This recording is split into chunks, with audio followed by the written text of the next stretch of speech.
Assalamualaikum warahmatullahi. Dapur, sumur, kasur. Kasur, sumur, dapur. Seolah-olah wanita terpaut dengan tiga itu tadi. Seolah-olah wanita tidak bisa berbuat lebih banyak daripada itu. Bahkan di tengah masyarakat jahiliyah, bayi perempuan mendatangkan aib sehingga mereka lalu dikubur hidup-hidup.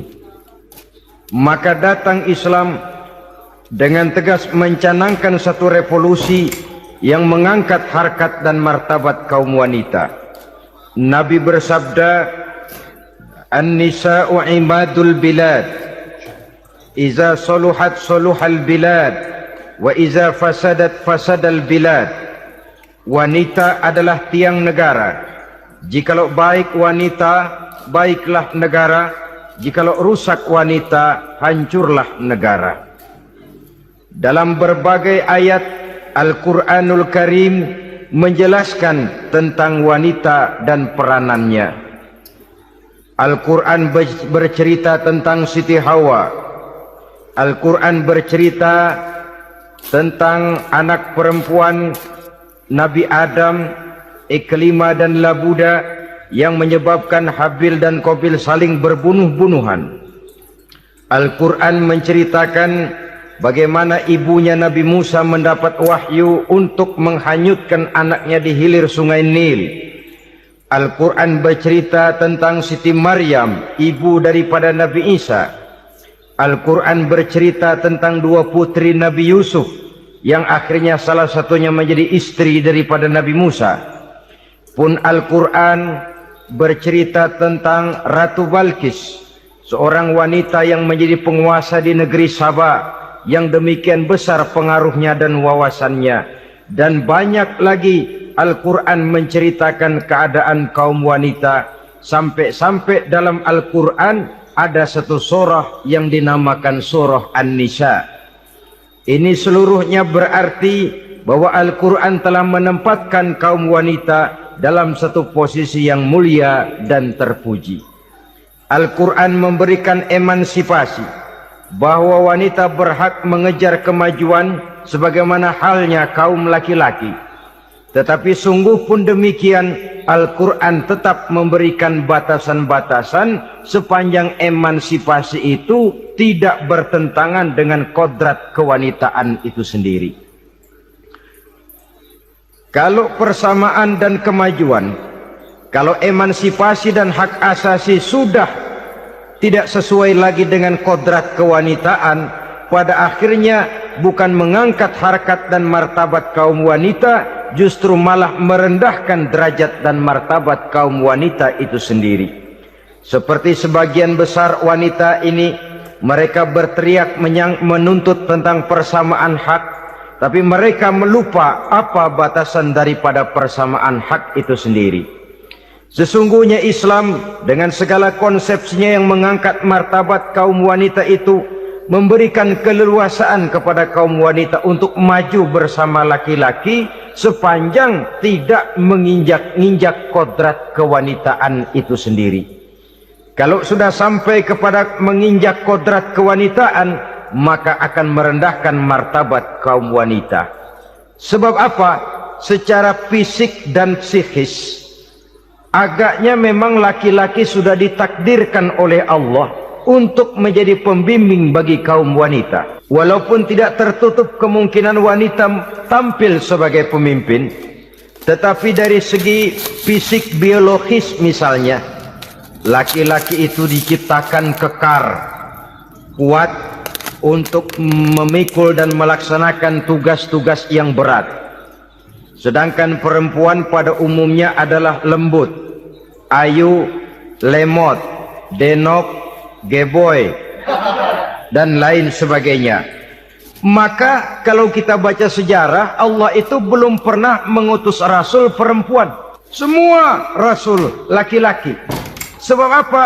Secara fisik biologis tugas kerasulan lebih dimungkinkan oleh seorang laki-laki. Tugas rasul itu berat. Kadang-kadang perang, dicaci maki, berhadapan dengan ujung tombak, ujung pedang dan lain sebagainya. Makanya seluruh rasul laki-laki, dan Allah belum pernah mengutus rasul perempuan. Dari segi lain, perempuan itu banyak terhalang untuk melaksanakan ajaran agama. Misalnya 1 minggu dalam sebulan perempuan itu terkena cuti khusus, mengalami masa menstruasi, tidak sholat, tidak puasa, tidak melaksanakan ajaran agama yang tidak dibolehkan pada saat menstruasi itu. Kalau ada rasul perempuan, lalu saat malaikat akan menyampaikan wahyu, kebetulan rasulnya sedang wah, itu bisa balik lagi malaikat Jibril ke langit itu. Mau turun nyampein wahyu, balik lagi ke atas, ditegur, kenapa balik lagi Jibril? Rasulnya lagi head.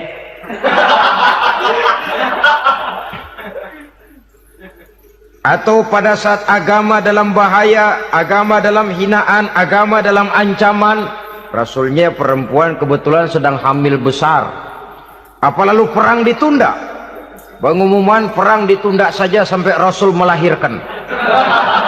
Tentu lebih tidak mungkin lagi. Secara fisik biologis, laki-laki lebih memungkinkan untuk melaksanakan tugas kerasulan ini. Maka seluruh rasul yang diutus Allah adalah laki-laki. Saudara hadirin yang saya muliakan, sungguh pun demikian, Islam itu mengangkat martabat wanita sedemikian tinggi sebagai tiang negara yang menentukan jatuh dan bangunnya negara, yang ikut mewarnai bahkan menjadi warnanya suatu negara. Walaupun peranannya memang tidak begitu kelihatan, tapi sesungguhnya amat sangat menentukan. Oleh karenanya, secara umum, emansipasi yang digariskan oleh Islam, emansipasi yang tidak bertentangan dengan kodrat kewanitaan di berbagai aspek kehidupan. Kalau sekarang emansipasi ini kelihatannya sudah salah pasang, salah kaprah. Bahkan belum lama kita menyaksikan bagaimana ada binaragawati. Di zaman sekarang perempuan sudah mulai angkat besi. Saya mulai mikir kalau perempuan sudah pada angkat besi, ini sudah tanda suaminya udah dekat dibanting-bantingin ini. Tahun-tahun mendatang mungkin akan menyusul perempuan mulai narik becak.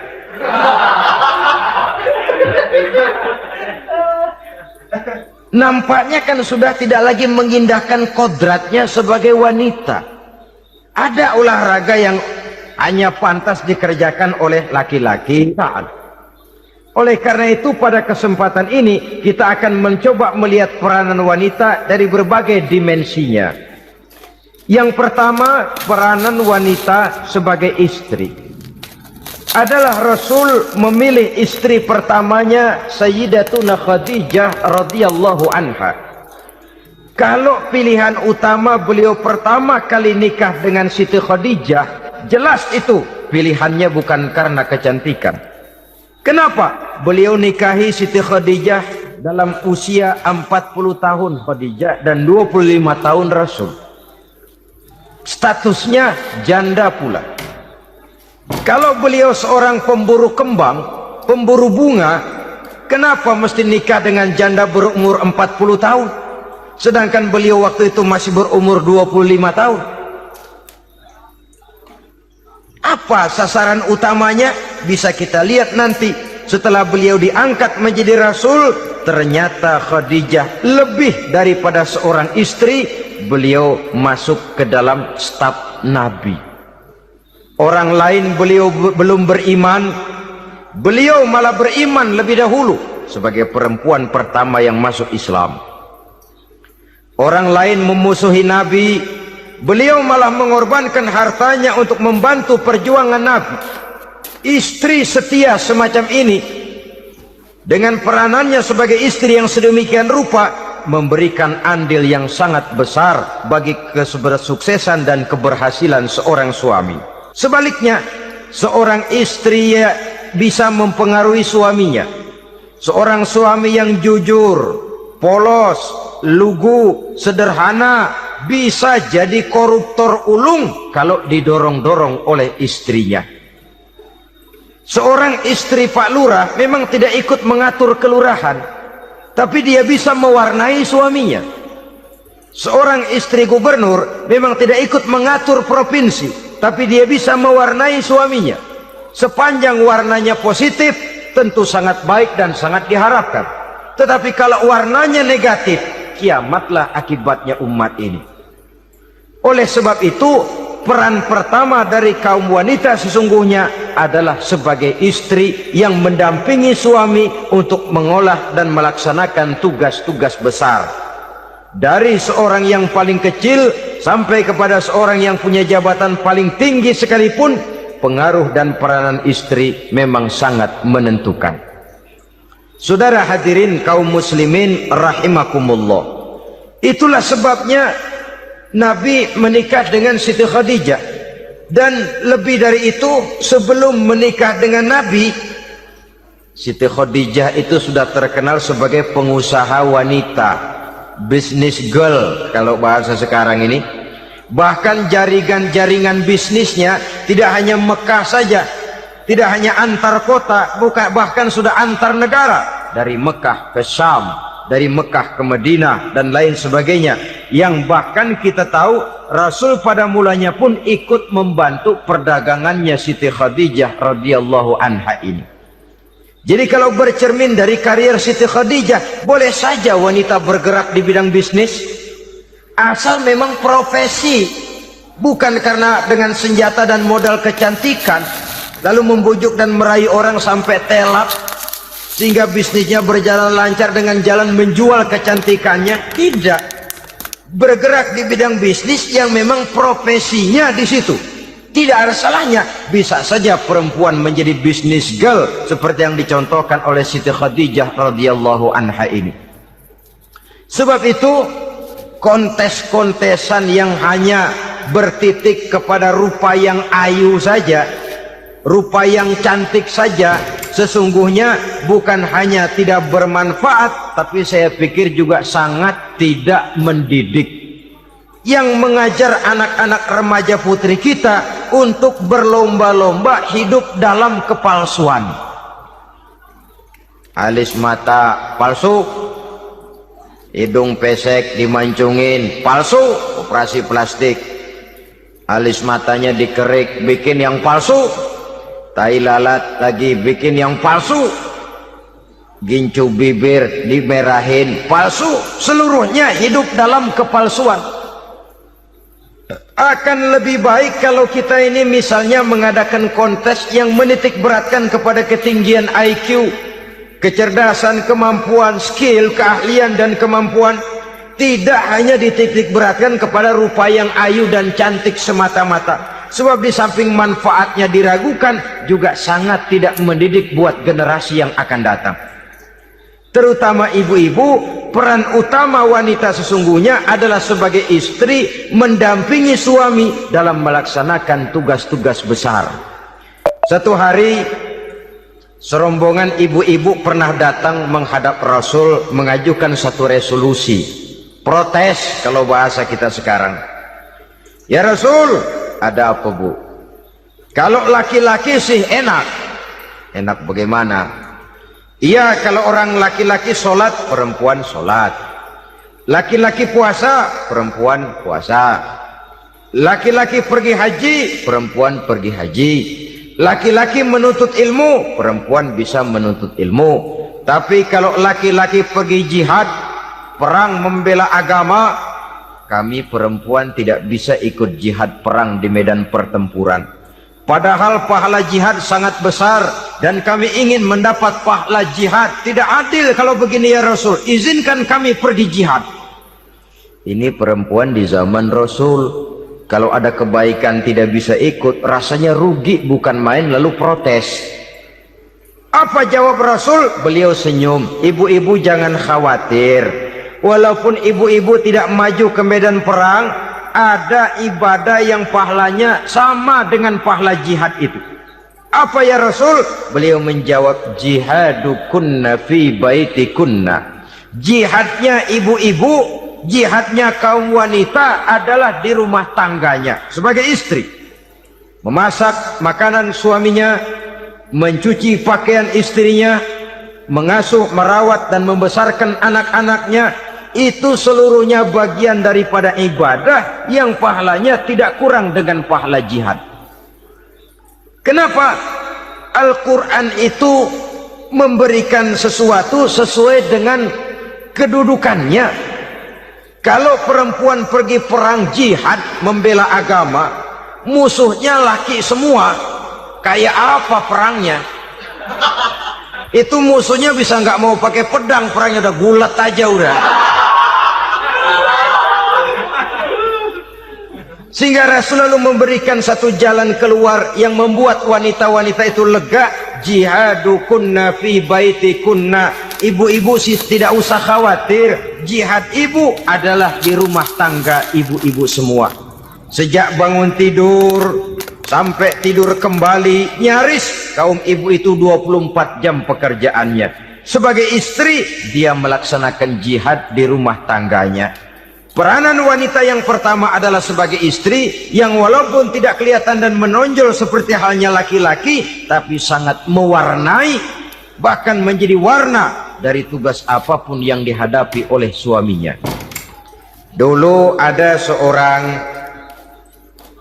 orator, kalau pidato hebat bukan main. Kalau dia bernada gembira, semua orang senyum.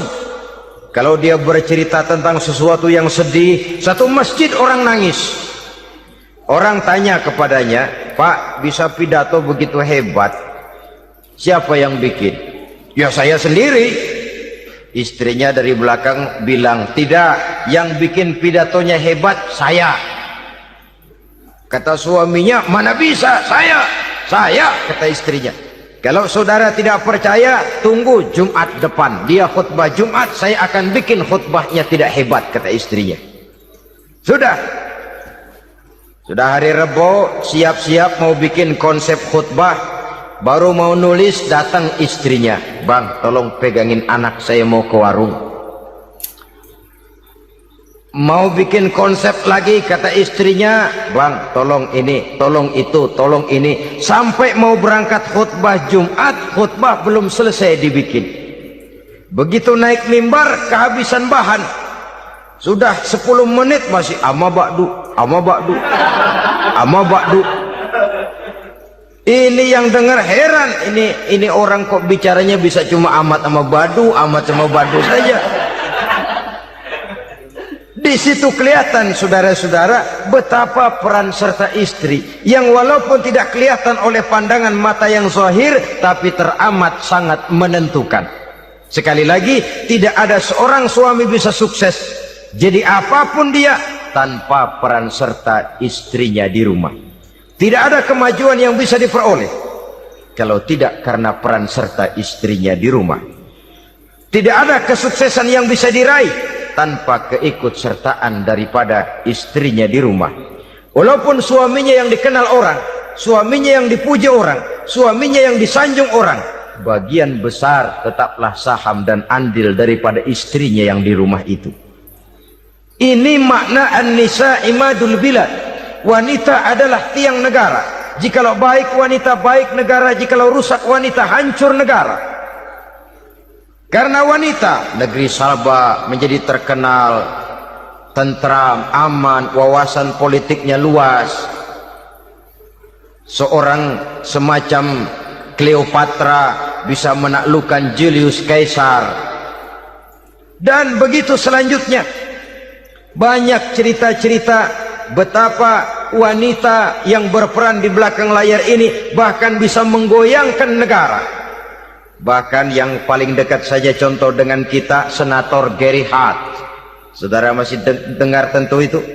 Betapa harus terpaksa mengundurkan diri dari pencalonan presiden Amerika karena kasusnya dengan Donna Rice itu, dengan hostess itu. Betapa di sini seorang perempuan atau seorang wanita sanggup membongkar seseorang yang punya masa depan ceria untuk menuju kursi kepresidenan dari suatu negara adidaya seperti Amerika bisa gagal berantakan karena skandalnya itu. Apa penyebabnya? Wanita. Tapi wanita juga bisa menyebabkan menjadi cambuk majunya laki-laki. Wanita juga bisa menghancurkan dan mengubur laki-laki. Saudara hadirin yang saya muliakan, ia memang kelihatannya makhluk yang lemah, tapi di balik kelemahannya itu sesungguhnya dia bisa menelan laki-laki yang bagaimanapun besarnya. Saudara-saudara kaum muslimin rahimakumullah, terutama ibu-ibu yang saya hormati, jadi peranan yang pertama wanita sebagai seorang istri. Yang kedua, wanita sebagai ibu. Ini juga sangat besar pengaruhnya dalam membentuk generasi masa yang akan datang. Bapak, oleh karena kesibukan tugasnya, tentu lebih banyak di luar rumah. Yang nyaris 24 jam di rumah itu ibu. Bagaimana dia merawat anaknya, bagaimana dia menaruh perhatian terhadap anaknya, bagaimana ia melimpahkan kasih sayang kepada anak-anaknya, akan membentuk kepribadian anak dan artinya membentuk generasi yang akan datang. Kalau seorang ibu sudah cuek-cuek saja kepada anaknya, padahal Quran mengatakan al-jannatu tahta aqdamil ummahat, surga di bawah telapak kaki ibu. Hadis ini bisa kita artikan macam-macam.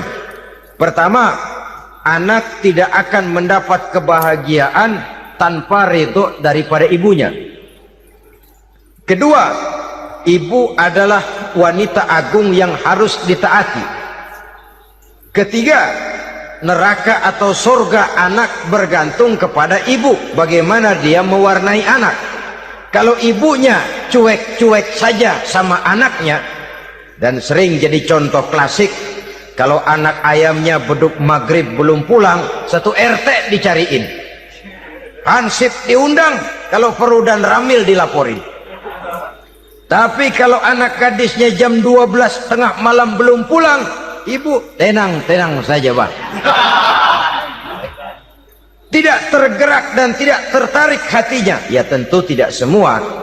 Kalau sudah begitu, bukankah hakikatnya ibu sudah menciptakan neraka buat anaknya sendiri? Khalil Gibran dalam satu tamsil yang indah pernah mengatakan, kalau kita diberikan sebutir mutiara, sebutir intan, dan intan itu sebutirnya sebesar telur ayam, benda yang sangat langka dan berharga, tentu kita sayang intan atau mutiara itu. Kita jaga baik-baik, kita simpan dalam kotak, kotaknya kita kunci, kotak itu kita simpan di dalam lemari, lemarinya kita kunci lagi, lemarinya ada di dalam kamar, kamarnya pakai pintu, pintunya kita kunci lagi, kamar itu ada dalam rumah, rumahnya pakai pintu, dikunci lagi, kemudian rumahnya pakai pintu gerbang besar, gerbangnya juga digembok lagi. Untuk menjaga intan itu jangan sampai hilang, begitu usaha kita berlapis-lapis. Dan intan itu sudah diberikan kepada kita, kata Khalil Gibran. Apa dia? Anak-anak yang diamanahkan Allah kepada kita. Itu intan-intan mahal, itu mutiara-mutiara pilihan yang dititipkan dan diamanahkan untuk kita jaga sebaik-baiknya. Haruskah dia sia-sia di tangan kita? Haruskah dia merana jatuh di tangan ibu yang tidak punya tanggung jawab? Saudara hadirin yang saya muliakan, oleh karenanya peranan sebagai ibu ini sangat menentukan bagi pembentukan generasi yang akan datang. Salah ibu mengarahkan anak, akan lahir generasi mendatang yang tidak kita harapkan. Sehingga Nabi bersabda, kullu mauludin yuladu 'alal fitrah fa abawaihi yuhawwidanihi aw yunassiranihi aw yumajjisanihi. Setiap bayi dilahirkan dalam keadaan suci, setiap bayi dilahirkan dalam keadaan bersih, tidak punya dosa. Islam tidak mengenal dosa warisan. Semua saja bayi lahir dalam keadaan suci dan bersih. Kalau demikian lalu bagaimana? Kata Nabi, ibu bapaknya lah yang kelak akan menjadikan anak itu sebagai Yahudi, yang kelak menjadikan itu anak itu sebagai Nasrani, atau menjadikan anak itu sebagai majusi. Ibu bapaknya yang mewarnai anak. Ibaratnya anak itu kertas putih, mau ditulis tinta hijau warnanya hijau, mau ditulis tinta merah warnanya merah, mau ditulis tinta hitam pun warnanya hitam. Oleh karena itu pembentukan anak yang soleh secara mental sesungguhnya sudah diwarnai oleh kebiasaan ibu bapak dalam pergaulan di rumah tangganya secara mental. Sehingga dengan demikian saudara-saudara, salah kaprah ibu dalam mengarahkan anak-anaknya akan melahirkan generasi penerus yang sungguh-sungguh tidak kita harapkan, dan pada gilirannya akan membahayakan perkembangan bangsa dan negara, membahayakan kita sebagai suatu umat. Apalagi sekarang ini masih banyak orang-orang muslim, orang-orang tua muslim yang kadang-kadang menyekolahkan anaknya di sekolah yang membahayakan akidahnya, mematikan imannya, menghancurkan tauhidnya. Pokoknya asal bonafid keluar sekolah ada jaminan lapangan kerja. Perkara anak mau kafir mau murtad bukan urusan. Alangkah ironi dan sangat menyedihkan. Saudara-saudara yang saya hormati, jadi dari segi kaum wanita peranan ibu sangat besar. Dari segi anak, ketaatan kepada ibu, doa restu ibu akan membawa kepada kebahagiaan hidup. Doa ibu mustajabah, kutukan ibu manjur. Beberapa hikayat dan riwayat menjadi contoh dan tamsil buat kita betapa tidak ada satu kebahagiaan di dunia ini yang bisa ditegakkan tanpa doa restu daripada ibu. Pantas kalau dalam Al-Quran ada ummul kitab, ibunya atau induknya kitab. Tiap negara punya ibu kota, bapak kota tidak ada. Lalu lagi wawasan Nusantara disebut ibu pertiwi, bapak pertiwi kemana tahu. Saudara hadirin yang saya muliakan, lalu dalam peringatan hari-hari besar nasional ada yang namanya Hari Ibu. Hari bapak nggak pernah diperingati. Ada Hari Ibu, dan ibu itu pun ada Ibu Kartini, ada Ibu Dewi Sartika, dan macam-macam lagi yang seluruhnya merupakan refleksi dan gambaran betapa peranan kaum wanita di dalam kehidupan ini yang memang banyak mewarnai dan menjadi warna dari suatu kegiatan. Saudara-saudara kaum muslimin rahimakumullah, apabila yang pertama tadi kita melihat peranan kaum wanita sebagai istri, betapa ia berpengaruh besar dalam ikut menunjang keberhasilan dan kesuksesan suaminya. Kemudian pada peranannya yang kedua, wanita sebagai ibu di rumah tangga, betapa ia ikut membentuk, mempengaruhi, mewarnai dan membimbing kepribadian anak sebagai generasi penerus. Maka pada peranan yang ketiga ini kita akan melihat wanita sebagai social agent, sebagai penggerak kegiatan sosial di berbagai bidang kehidupan. Apakah itu bernama majelis taklim, apakah itu bernama perkumpulan dan yayasan-yayasan kemanusiaan, organisasi-organisasi yang bergerak di bidang pendidikan, bahkan di zaman sekarang bukan hanya menjadi penggerak sosial, bahkan sudah banyak kaum wanita yang menggerakkan satu bangsa.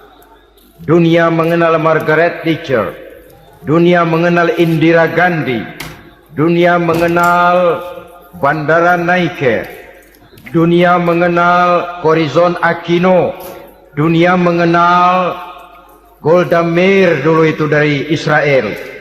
Dunia mengenal Imelda Marcos yang ambisius, tapi yang kemudian melangkah kepada jalan yang negatif dari tujuan semula.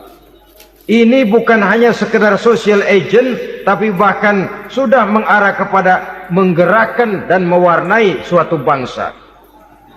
Islam membuka pintu ke arah itu. Wanita duduk dan berfungsi sebagai social agent, mengurus berbagai macam perkumpulan-perkumpulan yang bertujuan kepada kebajikan, menyantuni yatim piatu, memelihara kesehatan, menyayangi binatang, memelihara kelestarian lingkungan dan lain sebagainya. Islam membukakan pintu sepanjang peranan sebagai istri dan sebagai ibu tidak diabaikan. Ini sebab yang utama, salah seorang perempuan, kaum wanita, kalau terlalu aktif berorganisasi, terlalu aktif bermasyarakat, terlalu aktif dalam berbagai macam perkumpulan, lalu melupakan tugas utamanya sebagai istri dari suaminya, sebagai ibu dari anak-anaknya. Ibu asik rapat sana, rapat sini. Anak tidak pernah diajak rapat, akhirnya si anak bikin perkumpulan sendiri, rapat menurut versi mereka. Sehingga akibatnya yang timbul anak merasa kurang diperhatikan oleh ibunya. Ngaji bagus, tapi kalau sepanjang hari ngaji saja, suami pulang mau makan tidak ada makanan, mau berganti pakaian belum lagi diteriska pakaiannya, tentu ini melupakan fungsi yang utama. Kegiatan sosial, kegiatan di organisasi adalah jadwal kegiatan setelah fungsi sebagai istri dari suami, sebagai ibu dari anak-anak dilaksanakan dengan sebaik-baiknya. Bukan tidak baik ngaji, kalau dari ngaji ke ngaji saja. Bangun tidur ngaji, jam 7 ngaji, berangkat jam 11, sholat zuhur berangkat ngaji lagi, pulang sore, malam ngaji lagi. Suami tidak terurus, anak-anak pun terbengkalai, rusaklah rumah tangga. Dan bukankah satu bangsa terdiri dari satu tatanan masyarakat, dan tatanan masyarakat yang paling kecil bernama keluarga.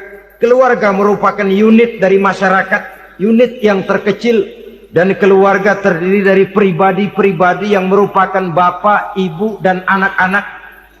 Sehingga masyarakat bangsa yang baik terdiri dari masyarakat yang baik, masyarakat yang baik tersusun dari keluarga-keluarga yang baik, dan keluarga yang baik akan muncul dari pribadi dan individu yang baik. Pribadi dan individu yang baik yang sadar mana kewajiban yang primer, mana kewajiban yang sekunder. Sebagai social agent, dia lalu mawas diri dengan tetap mempertimbangkan kodrat kewanitaannya itu tadi. Saya ikut prihatin kalau ada perempuan main sepak bola. Dan saya yakin betul kalau perempuan main sepak bola, yang nonton pasti bukan nonton bola. Ya mungkin bola juga, tapi bola yang mana? Itu wallahu a'lam. Boy, ya dicari olahraga yang sesuai dengan kodrat kewanitaan begitu. Dicarilah olahraga yang sesuai dengan kodrat kewanitaan. Sepak bola sudah maju, ya belakangan saya katakan tadi muncul lagi wanita angkat besi. Belakangan bisa kita bayangkan wanita main tinju. Babak belur sudah kalau sudah begitu. Kemajuan dengan melupakan kodrat kewanitaan akan menyengsarakan kaum wanita itu sendiri. Silahkan maju menjadi social agent, menjadi penggerak di masyarakat. Para istri Rasul bisa kita jadikan satu figur. Siti Khadijah, figur sebagai istri pendamping yang setia. Dikala suaminya bingung, ia tampil memberikan pandangan. Dikala suaminya bingung, ia memberikan tanggapan. Dikala suaminya dimusuhi orang, ia menampakkan kesetiaannya. Kau tidak sendiri bang, aku di sisimu. Dikala jiwanya gelisah ketika pertama kali menerima wahyu berhadapan dengan malaikat Jibril, Khadijah yang menghibur. Kalla ma yukhzikallahu abada. Tidak apa-apa bang, Allah tidak akan menyusahkan kau untuk selamanya. Tenang sajalah, tenang. Abang orang baik-baik, Allah tidak akan menyengsarakan abang. Peran sebagai istri. Dan Rasul mantap. Sehingga bertahun setelah Khadijah wafat, selalu terkenang dan dikenang oleh Rasul. Pernah satu saat beliau itu seperti orang melamun. Aisyah tanya, kok seperti ngelamun bang? Iya, kata Rasul, saya seperti mendengar suara terompahnya Khadijah di surga. Padahal Khadijah sudah lama wafat. Aisyah mendengar itu rada sedikit manyun. Kata Aisyah, bang, cukup sekali ini saja, jangan sebut-sebut lagi nama itu ya. Cemburu rupanya. Ya soal cemburu sih nggak bini Nabi, nggak bini kita, namanya cemburu. Perempuan mesti ada. Apa jawab Rasul? Ya Humairah, Aisyah, Haruskah saya melupakan seseorang yang dikala orang lain memusuhi saya, dia mati-matian membela saya? Dikala orang lain mau membunuh saya, dikorbankan hartanya untuk membantu perjuangan saya. Mestikah saya melupakan orang yang begitu baik? Tidak, Aisyah. Sepanjang nafas masih ada, sepanjang itu saya tidak akan bisa melupakan Khadijah sayang. Peran sebagai istri Khadijah ini, peran sebagai istri. Suaminya bingung, istrinya memberikan hiburan. Kadang kan tidak, suami bingung, istri bingungan lagi. Ya sudah, mari ramai-ramai kita bingung sudah. Bukan mencari jalan keluar, yang sudah bingung malah ditambahin bingung lagi. Saudara hadirin yang saya hormati, lalu figur Siti Aisyah, muda, cantik, kreatif, cerdas. Kalau bahasa sekarang barangkali wanita karier ini. Ini figur-figur loh. Jadi punya keistimewaan masing-masing, sehingga ada pilihan. Ya tentu orang mencari istri itu kan karena ada dasar pilihan. Mungkin rupanya kurang menarik tapi akhlaknya bagus. Mungkin akhlaknya sedang-sedang saja tapi potongannya cakep, masih ada pilihan. Sudah potongan jelek, akhlak bejat. Emangnya lu milih merem tempo hari ya?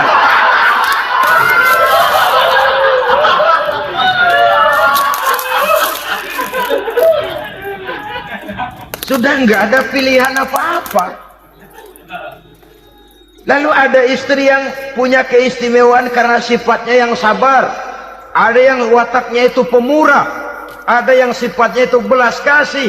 Pendeknya, dari istri-istri Rasul kita bisa menemukan figur-figur wanita teladan.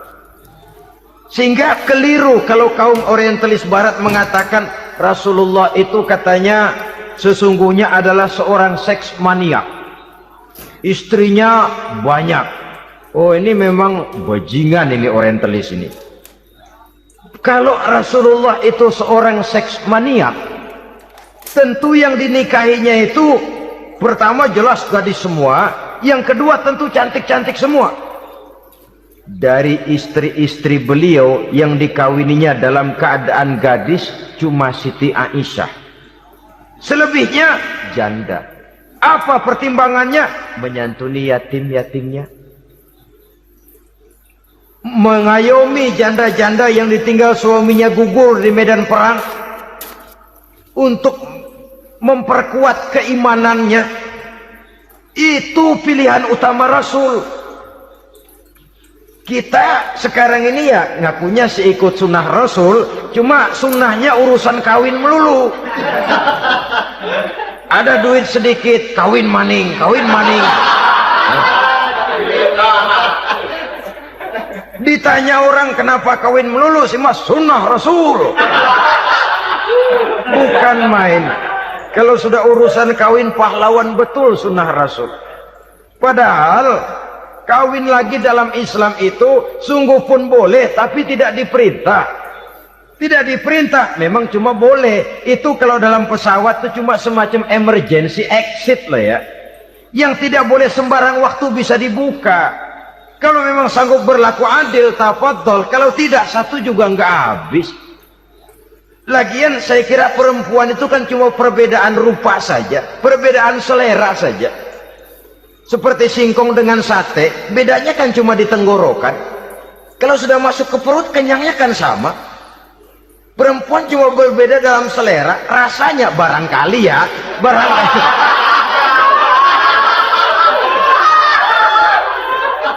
Barangkali tidak jauh beda. Saudara hadirinlah, Islam ini mengatur lewat pintu yang dinamakan nikah itu tadi, sehingga dengan demikian bisa dinikmati secara tenang, tentram. Tidak usah manusia ya, kucing saja. Coba lihat kucing.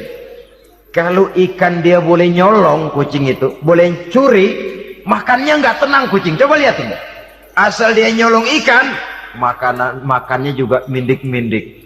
Matanya nengok kiri, nengok kanan. Ada sedikit gerusak, kabur. Secara nalurinya kucing tahu kalau ini ikan curian, makannya nggak tenang dia. Tapi kalau ikan kita kasih, kucing anteng, geledek juga nyamber, manteng aja dia. Nalurinya mengatakan ini ikan dikasih sama yang punya, tenang dia. Saudara hadirin yang saya hormati, orang juga gitu.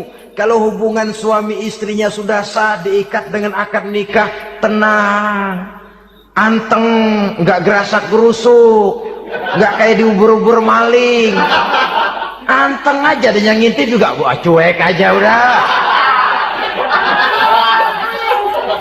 Biarin aja dia ngintip, capek sendirilah.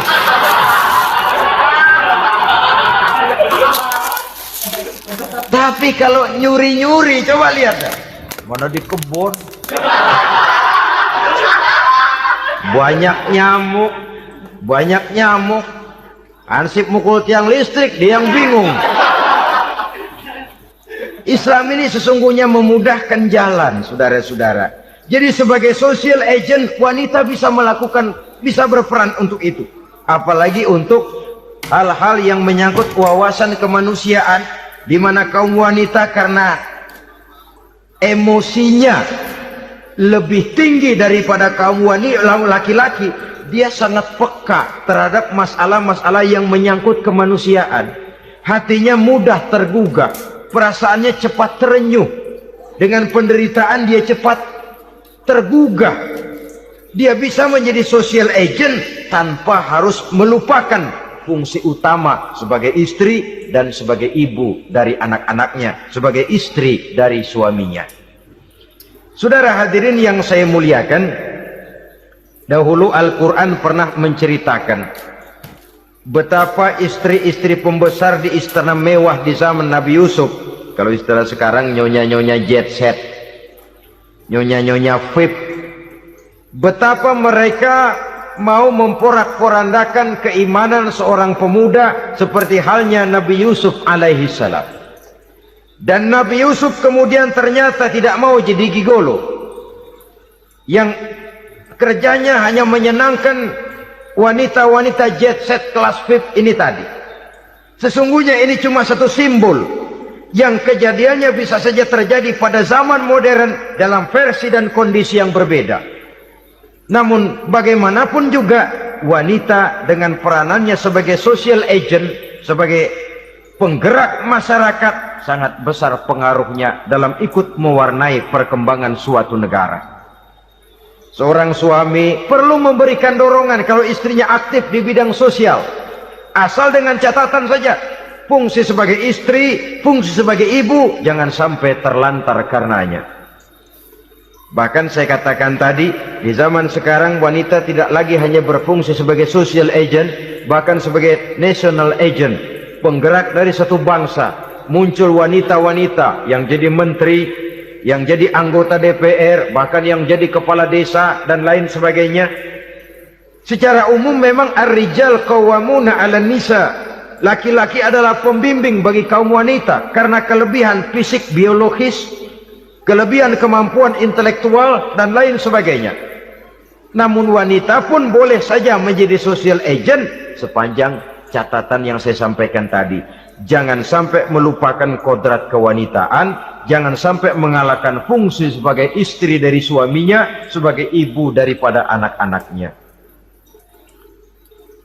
Nah, kemudian fungsi yang keempat di bidang ilmu pengetahuan. Islam memberikan kesempatan yang sama kepada kaum wanita. Thalabul ilmi faridatun ala kulli muslimin wa muslimatin. Menuntut ilmu itu wajib hukumnya bagi orang Islam, baik laki-laki maupun perempuan. Sampai dibentuk kalimat pengecualian khusus ini, muslimin wa muslimatin, bagi muslim laki-laki, bagi muslim perempuan. Dan alhamdulillah, kalau dulu di zaman Raden Ajeng Kartini, nasib perempuan berada di balik pintu yang digembok rapat-rapat, siklusnya berputar cuma sumur, dapur, kasur, kasur, sumur, dapur, dapur, sumur, kasur. Melingkar di situ saja peranan kaum wanita. Memberontak jiwa Raden Ajeng Kartini, menuntut persamaan bahwa wanita berhak maju sama dengan laki-laki. Entah Islam sejak 14 abad yang lalu sudah mencanangkan ini, menuntut ilmu wajib bagi laki-laki dan perempuan beragama Islam. Orang Islam baik dia laki-laki, baik dia perempuan, wajib menuntut ilmu. Ilmu dalam artian umum, tidak hanya sekedar fikih tauhidnya, ya di bidang kedokteran, di bidang teknik, di bidang hukum dan lain sebagainya. Ini yang perlu dibanggakan. Kalau perlu, ini yang perlu diadakan kontes IQ, wanita yang paling berprestasi di bidang ilmiah, wanita yang punya prestasi di bidang menjaga kelestarian lingkungan hidup, wanita yang punya prestasi menggerakkan sosial, menyantuni yatim piatu, memelihara kesehatan. Adakan kontes macam itu untuk mendorong. Ini enggak, kalau kontes yang diukur betis, bibir, pinggul, payudara, lubang hidung, ukur sekalian kita. Apa manfaatnya dan apa unsur pendidikan yang ada di dalamnya? Tidak menguntungkan, tidak mendidik, dan tidak membawa manfaat. Kecuali lalu yang timbul pola hidup konsumen, pola hidup konsumer, pola hidup yang material, pola hidup yang wah, pola hidup yang gemerlapan. Ya, kalau oleh anak-anak muda yang terjangkau. Kalau tidak, dia hanyut ditelan mimpinya. Dia ingin bergaya hidup jet set, sementara dia dihadapkan oleh kenyataan bahwa dia tinggal di kampung, ibu bapaknya orang kampung, dan lain sebagainya. Jiwanya berontak, terjadilah kegalauan, terjadilah kerancuan, terjadilah komplikasi, perang di batin antara keinginannya dengan lingkungan nyata yang dihadapinya. Dan kalau sudah ada gejala semacam itu, penyakit-penyakit kejiwaan akan mudah muncul. Ini gejala terutama buat orang-orang yang tinggal di daerah transisi. Kota besar bukan, kampung banget juga enggak. Daerah cekak. Akibatnya gayanya ya sering gaya enggak karu-karuan. Gaya kepalang tanggung jadinya. Saudara hadirin yang saya muliakan, akhirnya apa? Santri tapi lagunya kayak koboi. Koboi tapi sesungguhnya santri. Saudara hadirin yang saya hormati, maka di bidang ilmu pengetahuan wanita mempunyai peranan yang sangat besar. Dia bisa tampil dengan karya-karya ilmiahnya yang membawa manfaat bagi perkembangan agama, bangsa dan negaranya. Majulah kaum wanita dengan ilmu pengetahuan, tuntutlah ilmu seluas-luasnya. Kita hidup di satu negara yang merdeka, kita beragama yang memberikan satu keyakinan bahwa menuntut ilmu merupakan kewajiban, bahwa peranan wanita tidak hanya di belakang dapur, lain sebagainya, yang seluruhnya terpantul dari dinamika kehidupan kaum wanita. Saudara-saudara kaum muslimin rahimakumullah. Kemudian yang kelima, peranan wanita dalam bidang agama. Kita bersyukur sekarang ini gejalanya dimanapun pengajian, biasanya lebih ramai pengajian ibu-ibu dari bapak-bapak. Peringatan hari-hari besar keagamaan, biasanya lebih ramai ibu-ibu daripada bapak-bapak. Pengajian, ibu lebih ramai. Padahal kalau bicara sibuk, lebih sibuk ibu daripada bapak misalnya. Kalau sudah pengajian bapak-bapak, biasanya pengajiannya ramai cuma 3 giliran itu. Pembukaan, maulid, penutupan. Kalau sudah yang rutin pengajian tiap minggu, 3 pojok yang ngaji. Yang atuh nguap, yang atuh pules, yang atuh ngiler. Saudara hadirin yang saya muliakan, ada badan kontak majelis taklim yang merupakan wadah daripada kegiatan ibu-ibu. Ada Ittihadul Muballighat, Persatuan Muballighat. Ada Persatuan Para Asatizah. Dan macam-macam lagi peranan ibu-ibu di dalam kehidupan beragama. Tapi sesungguhnya Harus dimulai dari bagaimana si ibu mewariskan jiwa agama kepada anak-anaknya di rumah tangganya. Kalau itu gagal, dia mau melangkah ke masyarakat, dia sudah gagal sejak awal sesungguhnya. Keberhasilannya dia menata masyarakat akan mengakibatkan dia nanti bernasib seperti Nabi Nuh. Berhasil mengajak beberapa orang kafir mengikuti ajarannya, tapi gagal mengislamkan putranya sendiri Kan'an. Bukan tidak berusaha, tapi memang Allah sudah menghendakinya sedemikian untuk menjadi contoh buat kita semua. Yang penting orang tua berusaha dan berikhtiar. Kalau sudah berusaha dan berikhtiar, anak ternyata memang sulit diurus, barangkali memang fotokopinya Kan'an tuh anak. Ya orang tua kalau sudah berusaha, ya tawakallah. Jangan belum berusaha lalu berkata, jangan anak kita, anak Nabi aja ada yang bengal. Ngajar tidak mau, mengajar anak tidak mau, mendidik anak tidak mau, lalu mencontoh Nabi, salah kaprah namanya. Kaum wanita bisa berperan di dalam agama. Ketika Rasul hijrah, itu kan beliau tidak langsung ke Madinah. Dari Mekah itu beliau mengambil jalan arah ke kiri menuju Gua Sur. Ini dalam strategi militer punya makna sendiri. Jenderal yang ulung, ahli strategi militer ini. Di Gua Sur sana beliau tinggal 2 hari 3 malam. Siapa yang membawa makanan ke Gua Sur? Siapa yang menjadi kurir untuk mengintai kegiatan-kegiatan Quraisy setelah Nabi berangkat hijrah? Asma, putri Abu Bakar Siddiq radhiyallahu anhu. Jadi kurir, jadi spion, membawa makanan untuk Rasul dan ayahnya di Gua Sur. Ini peranan wanita. Di tengah bahaya, di tengah keadaan posisi terjepit, Rasul di dalam gua, diamatinya keadaan Quraisy, dilaporkannya kepada Rasul. Jasa seorang wanita bernama Asma, putri dari Abu Bakar Siddiq radhiyallahu anhu. Rabi'atul Adawiyah, seorang sayyidah sufiyah, ahli tasawuf yang terkenal dengan ajaran cintanya kepada Tuhan. Dia bisa menjadi tokoh wanita dalam gerakan sufi oleh karena kegiatannya di bidang agama, dalam arti mujahadahnya kepada Allah Subhanahu wa ta'ala. Dia korbankan bagian besar daripada hidupnya untuk mengabdi kepada Allah. Setelah suaminya meninggal, seumur hidup dia tidak pernah nikah lagi. Bukan tidak cantik, cantik. Bukan tidak ada yang mau, banyak yang meminang. Bahkan diantaranya termasuk Sufyan Tsauri, seorang tokoh juga, pernah mencoba meminang beliau. Kata Sufyan, Rabi'ah, bagaimana? Kamu kan janda? Iya. Lalu, lah saya kan duda. Jadi bagaimana? Daripada kita masing-masing sendiri-sendiri kan lebih baik kita join. Maksud kamu apa? Saya mau meminang kamu. Boleh? Tapi mas kawinnya saya minta engkau jawab 4 pertanyaan saya. Kalau bisa, diri saya seutuhnya saya berikan kepada kamu. Kalau tidak, tidak usah saja.